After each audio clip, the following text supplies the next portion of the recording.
बिस्मिल्लाहिर्रहमानिर्रहीम। अस्सलाम वालेकुम वीवर्स। आज की वीडियो है वो लोग जो बहुत ज़्यादा कमज़ोर हैं, जिनका बीपी फ़ौरन लो हो जाता है, कुछ ज़्यादा काम करते हैं या बाहर जाना होता है, थोड़ी देर चलना फिरना होता है। वो लड़कियां कॉलेज और यूनिवर्सिटी जाती हैं और जिन्हें लगता है कि उन्हें चक्कर आ जाता है, रोज़ा रखने से उनकी कमज़ोरी मज़ीद बढ़ सकती है। वो लोग जो बहुत ज़्यादा कमज़ोर हैं, जिन्हें बहुत ज़्यादा नकाहत तारी रहती है और उन्हें लगता है कि रमज़ान में अगर वो रोज़े रखते हैं तो उनकी कमज़ोरी बढ़ सकती है, वो मज़ीद कमज़ोर हो सकते हैं। तो उन्हें चाहिए रमज़ान में खजूरों का इस्तेमाल ज़्यादा करें। सहरी में भी खजूर का मिल्क शेक बनाकर पी सकते हैं। इसके अलावा खजूरों को दूध में उबाल कर भी पी सकते हैं।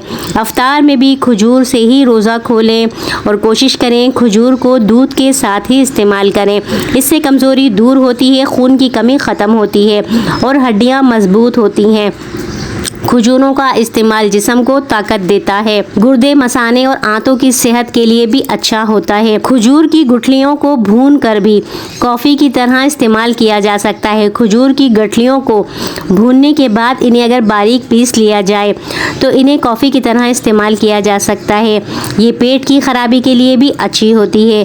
खजूरों के साथ बादाम और खसखस का भी इस्तेमाल करें। रोज़ाना 7 अजवा खजूरों को नहार मुँह अगर खाया जाए, ऊपर से दूध पी लिया जाए तो इससे कमज़ोरी ख़त्म होती है। या कोई भी अच्छी किस्म की खजूर को दूध में उबाल कर पिया जाए और खजूरों को खा लिया जाए तो ये भी कमज़ोरी नहीं होने देती है।